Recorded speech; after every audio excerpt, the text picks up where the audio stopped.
Hey guys welcome একটা preview video of course east Bengal versus Odisha FC এই ম্যাচটা প্রিভিউ করবো এবং অনেকেই প্রিভিউটা ভালোবাসছেন তাই জন্য আমার ভিডিওটা কন্টিনিউ অবশ্যই করতে হবে। আমার তো খুবই ভালো লাগে এরকম ধরনের প্রিভিউ করতে এবং অবশ্যই দুটো দল নিয়ে আলোচনা থাকবে কিরমভাবে হয় আরেকবার ফর্মেটটা জানিয়ে দিচ্ছি। ওই নতুন দেখছেন তো এই দলটা নিয়ে আলোচনা করবো যেটা প্রবাবল 11 আমার মনে হয়। হ্যাঁ, এর সাথে অনেক সময় মেলে অনেক সময় মেলে না, আর কিছু কিছু ক্ষেত্রে আমি অ্যাগ্রেসিভও চলে যাই। সেরকমই দল নিয়ে শুরু করে দিই আজকে আলোচনা। আসো আচ্ছা লাইক, হ্যাঁ হ্যাঁ লাইক করে দিন, করে নিয়েছেন। আচ্ছা এবার তাহলে এটাও অনেক ধন্যবাদ আপনাদের সবাইকে। প্রথমে ইস্ট বেঙ্গলে এটা হোম ম্যাচ, যে এই মুহূর্তে 29 তারিখে ভোট আছে, 28 তারিখে খেলা, তাই এটা শিফট হয়ে গেছে এফসি গোয়ার যে মাঠ, এফসি গোয়া যেখানে খেলছে এই মুহূর্তে ফতোতারা, ওখানে খেলা হবে। হোম অ্যাওয়ে ফ্রম হোম এরম বানাতে পারলেই হয়, কারণ গোয়ার সাথে কানেকশনটা ইস্ট বেঙ্গলে অনেক পুরনো রয়েছে। ঠিক আছে, সাসপেনশন এবং কার্ড ইস্যু নিয়ে, কার্ড ইস্যুটা তো আমি বারবারই বলছি, এটা বলা আমার পক্ষে খুব মুশকিল। কী হয়, কখন কি রিভোক হয়ে যাচ্ছে, কার হলুদ কার্ড আছে, কটা হলুদ খেলে সাসপেনশন হবে, এটা খুবই একটা আমার দুঃস্বপ্নের মতো আমার কাছে এটা গেস করা। বিকজ রেড কার্ড খেয়ে অনেকগুলো রিভোক হয়ে যায়, অনেকে আবার রিভোকড হন না। মিগুয়েলের যেহেতু সাসপেনশন রয়েছে, তিনি এই ম্যাচে খেলছেন না, এইটা এখন কনফার্ম হয়ে গেছে। এবং এটাও কনফার্ম হয়েছে যে ফার্দার অ্যাপিল আর ইস্ট বেঙ্গল এই মুহূর্তে করছেন। আমি যখন ভিডিওটা বানাচ্ছি সন্ধ্যেবেলা, সকালবেলা অবশ্যই ভিডিওটা যাবে, তখন এটা কনফার্ম হয়ে গেছে। বিকজ রুলের মধ্যে রয়েছে যে 3টে ম্যাচের, আমি যেটা দেখলাম সব জায়গায় এটাই আলোচনা হচ্ছে যে 3টে ম্যাচ যদি সাসপেনশন হয় তাহলে আপনি কিন্তু অ্যাপিল করতে পারেন। এবার 3 ম্যাচের যদি কম সাসপেনশন হয় তারপর আপনি আর কিন্তু অ্যাপিল করতে পারবেন না, মানে আর কমাতে পারবেন না আর কি। সেক্ষেত্রে ফিনান্সিয়াল যে জরিমানা এবং সাসপেনশন হচ্ছে সেটাই ভুগতে হচ্ছে বলেই আপাতত আমি যা জানি। এই মুহূর্তে সকালে কিছু চেঞ্জ হয়ে গেলে আবার আই ডোন্ট নো। তো আপাতত মিগুয়েলকেই বাদ দিয়ে রাখছি, বিকজ ওড়িশা ম্যাচটাতে তিনি খেলছেন, এটা তো কনফার্মই হয়ে গেছে। এবার একটু ইঞ্জুরির দিকে আসি। ইঞ্জুরির কথা বলতে গেলে রশিদের কথা বলতে হয়। রশিদ তো সুস্থ হয়ে উঠছেন বলেই আমার মনে হয়, এবং হয়েও গেছেন হয়তো। আমি কিন্তু রশিদ যদি সুস্থ থাকেন তাহলে তাকে দলে রাখতে সবসময় চাইবো। পি বিষয়টা আমার মনে হয় এখন আর কোনো ইস্যু নেই ইঞ্জুরির ব্যাপারে, তিনি এই ম্যাচটা শুরুই করবেন। অবশ্যই আনোয়ার আলী, দেখুন আনোয়ার আলী শুরু করবে কিনা এই একটা কঠিন ব্যাপার আছে। তিনি সুস্থ হয়ে উঠছেন এরকমই শোনা যাচ্ছে। ফুল ফ্লেজের ট্রেনিং কিন্তু এই মুহূর্তে লাস্ট মোমেন্ট অব্দিও করেননি, মানে যতক্ষণ প্রেস কনফারেন্সটা হয়েছে ম্যাচ -2-তে, তো তখনও অবধি মনে হয় মেন দলের সাথে প্র্যাকটিস আনোয়ার আলী করেননি। এবার আবার বলেছি, মোহনবাগানের ক্ষেত্রেও বলেছি, যে প্লেয়াররা প্রত্যেকটা ম্যাচই খেলছে 90 মিনিট, তাদের জন্য একটা টাফ তো বটেই। প্লাস ইন্টারন্যাশনাল ব্রেকেও যারা গেছিলো তাদের জন্য তো কোনো ব্রেকই ছিল না সেদিক থেকে দেখতে গেলে। সুতরাং সেই জন্য তাদের ওপর ফিজিওদের বা তাদের নিজেদেরও ইন্ডিভিজুয়ালি আরও নজর রাখা দরকার বলে নিজেদের এতটাই ইম্পর্টেন্ট করে তুলেছে দলের জন্য। সুতরাং একটা ম্যাচ বাদ গেলে কঠিন হয়ে যায় কোচের পক্ষে যে সেই জায়গায় দল চয়ন করা, মানে ফার্স্ট 11 দলটা দেখে নিই, তারপর আমরা আলোচনা আসবো, উড়িষ্যারও দলটা বলবো। এই হচ্ছে আমার ফার্স্ট 11। হিল রয়েছে অফকোর্স গোলে, জিকসন, কেভিন সিভিলে, রাকিবকে আমি আবার ফিরিয়ে এনেছি। ফিল্ডের জায়গাটা একটু দেখুন, আমি যেহেতু রশিদকে ফিট মনে করছি তাই আমি দলে রেখেছি। যদি কোচ মনে করেন যে না রিস্ক নেবেন না, তাহলে হয়তো এই জায়গায় সৌভিক চক্রবর্তীও আসতে পারে। ঠিক আছে, এটা ছাড়া সাউল ক্রেসপো, রাইট উইংয়ে আমি কিন্তু নন্দা শেখারকে অ্যাড করছি এই মুহূর্তে। এবং বুঝতে পারছেন নিশ্চয়ই, গোলটা যেহেতু ওইদিকে রেখেছি, এটাকে এইদিকে আমাদের দিকে আর কি এগিয়ে আসছে।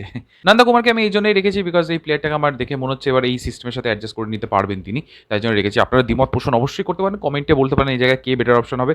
আমি চেষ্টা করেছি এই সময় যাতে বেটার অ্যাটাকিং ফরম্যাটটাও বা ফরমেশনটাও রাখা যায়, সেই কারণে নন্দা থাকলে এডমন্ডেরও একটু হেল্প হবে ওই সাইডটায়, তাই জন্য এরা হয়ে গেল মিডফিল্ড। অ্যাটাকে অবশ্যই এডমন্ড, ইউসুফ এবং থাকছে বিপিন। বিপিন তার নিজের জায়গায় ফিরিয়ে দিচ্ছি আমি আবার। বিপিন ওই জায়গায় থাকলে বিভীষণ একটু কমফোর্টেবল হবে, যদিও এই কম্বিনেশনটা খুব একটা দেখিনি। বিপিন থাকে তার উল্টো দিকেই বিভীষণ সচরাচর দেখতে পেয়েছি।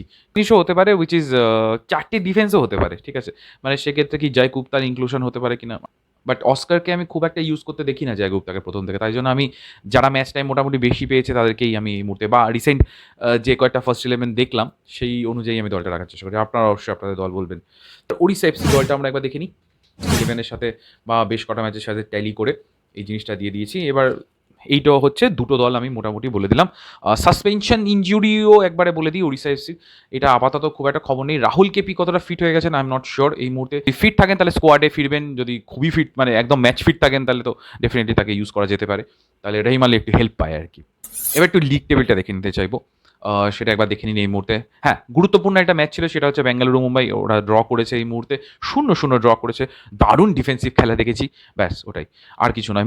মিডফিল্ডও দেখেছি, উইংও দেখেছি, বাট তারা কেউ কিছু করতে পারে না। ম্যাচটা খুব একটা উন্মাদনা সৃষ্টি করেনি যতটা জামশেদপুর ম্যাচটা করেছে। জামশেদপুর তো অ্যাটাকিং খেললো, দারুণ রেজাল্ট একটা এনেছে তাদের জন্য, এবং এই কাজটা ইস্ট বেঙ্গলকে করতে হবে। মানে জামশেদপুর যেমন মোটিভেটেড হয়েছে, তারা কিন্তু এজের মিসটাকে, মানে এজেকে অতটা মিস করছে যে সেটা বুঝতেই দেয়নি ওই খেলাটায়। সুতরাং এটা কিন্তু ইস্ট বেঙ্গল প্লেয়ারদের এবং অস্কারকেও সেটা বোঝাতে হবে বাকি প্লেয়ারদের, যে দেখো আমরা যারা আছি তারা কিন্তু enough for Orissa FC and Mumbai, এটা আপাতত বুঝে নিতে হবে। এবং এরকম পরিস্থিতি অনেক কিছুই হতে পারে, ইঞ্জুরি হতে পারে, সাসপেনশন হতে পারে, তাতে যেন এই যে লিগের রেসে যে রয়েছে বা শিল্ডের রেসে যে রয়েছে এটা যেন কোনোভাবে আঘাত না পায় এই মনোবলটায়। সুতরাং এইটা বোঝানোই আমার মনে হয় অস্কারের এখন প্রধান দায়িত্ব হবে। বিকজ এদের তো নতুন করে শেখানোর কিছু নেই, স্ট্র্যাটেজিও বলার কিছু নেই। একদমই লিগের লাস্টের ফেজে আমরা যাচ্ছি, লাস্ট স্ট্রেচ, বারবারই বলছি ক্যাওস, এবং এই ক্যাওসটা কিন্তু প্রচণ্ড নয়েজি হবে আমার মনে হচ্ছে। এই যে অ্যাডভান্টেজটা এই মুহূর্তে তাদের কাছে রয়েছে যে অনেকের থেকে একটা ম্যাচ, অনেকের থেকে দুটো ম্যাচ তা বেশি বাকিরা খেলেছে, ইস্ট বেঙ্গলের কাছে সেইটা